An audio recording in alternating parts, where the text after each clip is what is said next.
طيب نظام رئاسي وفهمناه وعرفنا ان الرئيس هو الكل في الكل، ايه بقى شبه رئاسي دي؟ مين يعني اللي بيحكم؟ امال لما احب اخاطب الشعب المصري اكلم مين؟ اتصل ب 140 دليل يا فندم. شوف يا سيدي، النظام شبه رئاسي زي اللي موجود في فرنسا بيبقى الحكم فيه بينقسم لاتنين. اول حاجه الرئيس، وده بيبقى منتخب من الشعب وبيكون على رأس السلطة التنفيذية وبيشكل الحكومة، وكمان بيعين رئيس الوزراء وبينهي مهامه، وهو القائد الأعلى للجيوش ويوقع المراسيم والقرارات زي السفرة مثلا، ويمضي على الأطباق.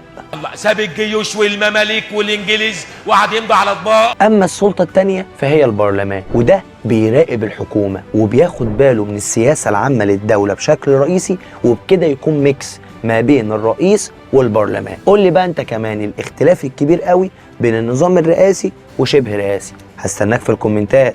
سلام.